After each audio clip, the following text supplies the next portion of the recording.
Assalamualaikum, this is Aisha Bibi. Welcome to my YouTube channel.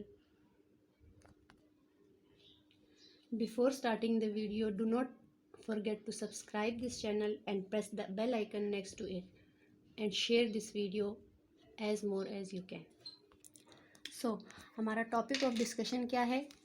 Chemical equilibrium. Chemical equilibrium को समझने से पहले सबसे पहले हमें ये पता होना चाहिए, केमिस्ट्री जैसा कि हम सबको पता है is all about chemical reactions. ठीक है, तो ये जो रिएक्शंस होते हैं हमें सबसे पहले ये चैप्टर अंडरस्टैंड करने के लिए ये पता होना चाहिए कि रिएक्शंस बेसिकली कितने टाइप्स के होते हैं। तो रिएक्शन जो है वो बेसिकली दो तरह के होते हैं। ठीक है, इधर मैं लिख देती हूँ। पहला है complete reactions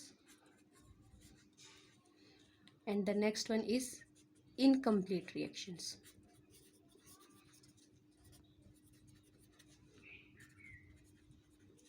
okay, complete reactions को हम जो है वो इरिवर्सिबल रिएक्शंस भी कहते हैं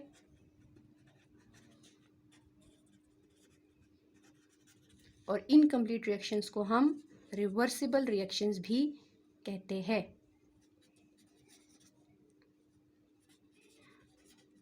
ओके, तो कंप्लीट रिएक्शन कौन से होते हैं? कंप्लीट रिएक्शन ऐसे रिएक्शंस होते हैं जिनमें सारे के सारे रिएक्टेंट यानी all of the reactants get converted into products.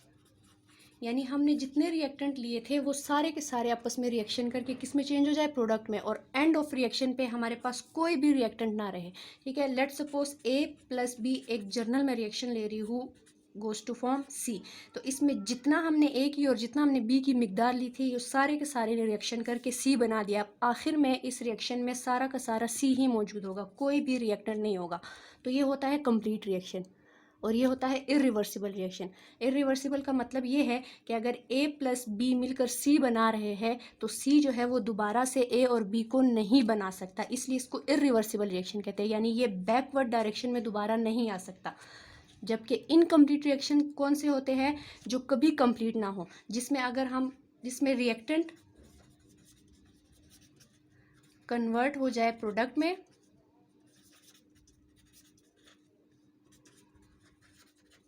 और एट द सेम टाइम जो है वो प्रोडक्ट दोबारा से रिएक्टेंट को क्या कर सके?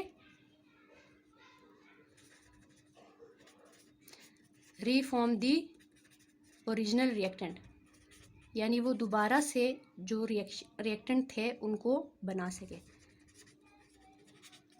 या इसमें कैसे होता है? जैसे A plus B goes to form C एक जर्नल इक्वेशन है। ठीक है, इसमें क्या है कि अगर A प्लस B मिलकर C बना रहे हैं तो C जो है वो दोबारा से टूटकर A और B बना सकता है। और इसमें क्या होगा? रिएक्शन इनकम्प्लीट है, कभी कंप्लीट नहीं होगा। ठीक है, इसमें एंड पे क्या होगा? हमारे पास रिएक्टेंट भी मौजूद होते हैं और प्रोडक्ट भी मौजूद होता है। इसलिए इन रिएक्शंस को आप रिवर्सिबल रिएक्शंस भी कहते हो। रिवर्सिबल रिएक्शन का मतलब क्या है? रिवर्स हो जाना, यानी वो जिस डायरेक्शन में जा रहे हैं वो दोबारा पिछली डायरेक्शन में भी आ सकते हैं। यानी अगर A और B C बना रहा है तो C दोबारा से A और B भी बना सकता है। ठीक है, और याद रखना है कि रिवर्सिबल रिएक्शन कभी भी कंप्लीट नहीं होते। ठीक है, और this chapter is all about the reversible reaction. अब आगे हम सारा रिवर्सिबल रिएक्शंस के बारे में डिस्कस करेंगे। ओके, तो यहाँ पे मैंने जो दो एग्जांपल्स लिखी है वो है रिवर्सिबल रिएक्शंस की। जैसा कि आप देख सकते हैं कि मैंने बीच में डबल एरो डाला है। ठीक है, इस डबल एरो का मतलब है कि ये रिएक्शन आगे की तरफ भी जा सकता है और पीछे की तरफ भी आ सकता है। ठीक है, तो इस रिएक्शन ये रिप्रेजेंटेशन है इसकी कि आपने बीच में जो है वो डबल एरो डालना है। ठीक है, इसमें देखें नाइट्रोजन और हाइड्रोजन मिलकर क्या बना रहे हैं? अमोनिया।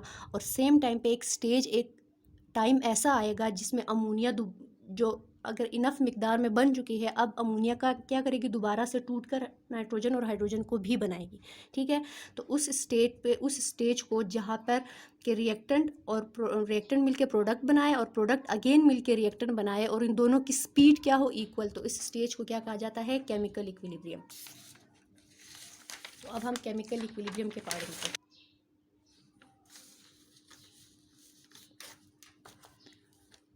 ओके, यहाँ पे मैं एक जर्नल सा रिएक्शन ले लेती हूँ, जैसे कि sulphur dioxide plus oxygen goes to form sulphur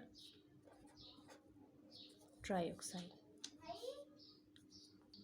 अब मज़ीद रिवर्सिबल रिएक्शंस को डिटेल में स्टडी करने के लिए और बहुत अच्छे तरीके से केमिकल इक्विलिब्रियम क्या होता है ये समझने के लिए हम एक जर्नल सा रिएक्शन लेते हैं। आप कोई भी रिवर्सिबल रिएक्शन ले सकते हैं। तमाम रिवर्सिबल रिएक्शंस के लिए आप एक कंसेप्ट समझेंगे वो सब के लिए सेम होगा, ठीक है। तो यहाँ पे सल्फ़र डाइऑक्साइड और ऑक्सीजन मिलकर क्या बना रहे हैं, सल्फ़र ट्राइऑक्साइड। ये एक रिवर्सिबल रिएक्शन है, जैसे कि डबल एरो से पता चल रहा है, ठीक है। अब इसमें क्या होता है, जैसे ये रिएक्शन स्टार्ट हो रहा है, शुरू में ये रिएक्शन स्टार्ट हो रहा है, तो इस रिएक्शन में ये रिएक्टेंट है आपके पास और ये आपके पास क्या है, प्रोडक्ट। ये रिएक्टेंट है और ये प्रोडक्ट। तो at the start of the reaction आपके पास रिएक्टेंट की मिकदार क्या है, ज़्यादा है, यानी उनकी कंसनट्रेशन क्या है, हाई है। यहाँ पे प्रोडक्ट की कंसनट्रेशन क्या है, ज़ीरो। अब जैसे जैसे टाइम पास करता जा रहा है तो ये रिएक्टेंट आपस में क्या कर रहे हैं, रिएक्शन कर रहे हैं, और रिएक्शन करके ये क्या बना रहे हैं, प्रोडक्ट बना। यानी जहाँ पे इनकी मिकदार ज़्यादा है तो इनका रेट ऑफ रिएक्शन भी क्या होगा, रेट ऑफ रिएक्शन भी ज़्यादा होगा। यानी जिस स्पीड से ये आपस में इंटरेक्ट कर रहे हैं वो भी क्या होगा, ज़्यादा होगा। और जैसे ही कोई सिग्निफिकेंट अमाउंट ऑफ प्रोडक्ट बनेगी तो एक स्टेज ऐसे आएगा जहाँ पर अब दोबारा से ये जो सल्फर ट्राइऑक्साइड बन गई है ये क्या बनाएगी, इन रिएक्टेंट को दोबारा बनाएगी, ठीक है। ये डिकम्पोज होगी, टूटेगी किस में, सल्फर डाइऑक्साइड और ऑक्सीजन में, ठीक है। फॉरवर्ड भी जा रहा है ये रिएक्शन, बैकवर्ड भी आ रहा है, लेकिन एक स्टेज ऐसे आएगी कि जिस स्पीड से ये इस तरफ जा रहा है यानी फॉरवर्ड डायरेक्शन में जा रहा है, उसी स्पीड से ये बैकवर्ड डायरेक्शन में भी आएगा। तो उस स्टेज का नाम क्या होगा, केमिकल इक्विलिब्रियम। इस स्टेज में क्या होगा कि इन दोनों रिएक्शंस की, देखिए जैसे रिवर्सिबल रिएक्शन में दो रिएक्शंस होते हैं, फॉरवर्ड रिएक्शन भी हो रहा है, बैकवर्ड रिएक्शन भी हो रहा है, ठीक है। इसमें क्या होता है कि जिस स्पीड से सल्फर डाइऑक्साइड और ऑक्सीजन आपस में मिलकर सल्फर ट्राइऑक्साइड बना रहे, उसी स्पीड से सल्फर ट्राइऑक्साइड दोबारा से टूटकर ये बना रहा है, ठीक है। तो अब केमिकल इक्विलिब्रियम स्टेट पे क्या होगा कि स्पीड तो दोनों रिएक्शंस की इक्वल हो जाएगी, लेकिन कंसंट्रेशन भी क्या होगी, कांस्टेंट। कंसंट्रेशन कांस्टेंट का मतलब क्या है कि जितनी मिकदार रिएक्टेंट की है वो उतनी ही रहेगी, और जितनी मिकदार प्रोडक्ट की बनी है वो उतनी ही रहेगी। पूरा रिएक्शन होता जाएगा लेकिन इन दोनों की मिकदार चेंज नहीं होगी। कांस्टेंट का मतलब ये नहीं है कि दोनों इक्वल हो जाएंगे, इसका मतलब ये है कि अगर 30 मॉलिक्यूल्स रिएक्टेंट के हैं और 20 प्रोडक्ट के बन गए हैं तो केमिकल इक्विलिब्रियम स्टेज आने के बाद ये 30 ही रहेंगे और ये 20 ही रहेंगे।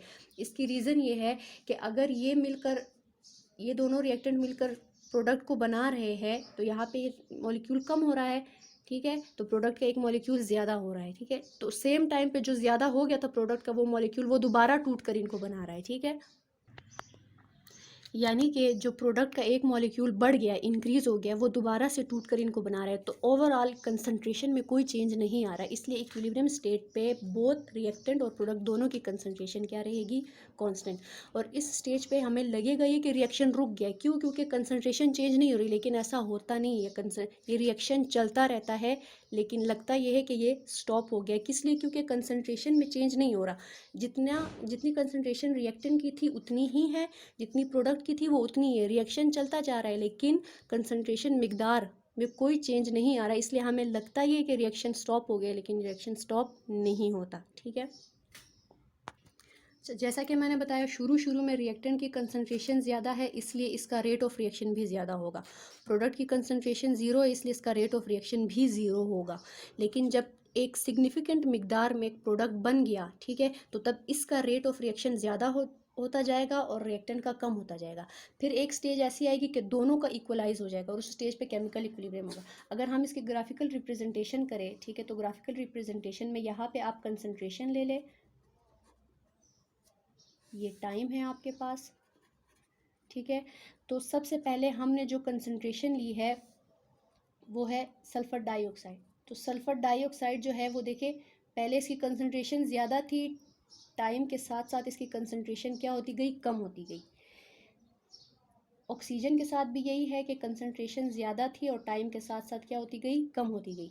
जबकि ये ज़ीरो प्रोडक्ट यानी सल्फ़र ट्राइऑक्साइड की पहले ज़ीरो थी और बाद में क्या बढ़ती गई और फिर क्या हो गई, एक स्टेज ऐसा आया जहाँ पे इसकी कंसंट्रेशन क्या हो गई, कांस्टेंट हो गई। अब मतलब चेंज नहीं हो रही, ठीक है। तो इस स्टेज को आप नाम देंगे केमिकल इक्विलिब्रियम का। इसीलिए हम केमिकल इक्विलिब्रियम को डायनामिक इक्विलिब्रियम भी कहते हैं। Dynamic equilibrium, dynamic means anything that is in progression, that is in movement, that is in motion, यानी कि वो चीज़ जो है वो स्टॉप नहीं हुई है, ठीक है, वो चलती जा रही है। तो केमिकल इक्विलिब्रियम से बच्चे ज़्यादातर क्या करते हैं कि वो चीज़ स्टैटिक हो गई है, स्टैटिक यानी स्टॉप हो गई, लेकिन स्टॉप नहीं हुई। जैसा कि मैंने आपको बताया, रिएक्शन स्टॉप नहीं हुआ, रिएक्शन चल रहा है, लेकिन कंसंट्रेशन में चेंज नहीं हो रहा, इसलिए हमें लग ऐसे रहा है कि रिएक्शन जो है वो क्या हो गया, स्टॉप। तो रिएक्शन स्टॉप नहीं होता, कंसंट्रेशन दोनों की क्या हो जाती है, कांस्टेंट हो जाती है, और रेट ऑफ रिएक्शन क्या रह जाता है, इक्वल हो जाता है।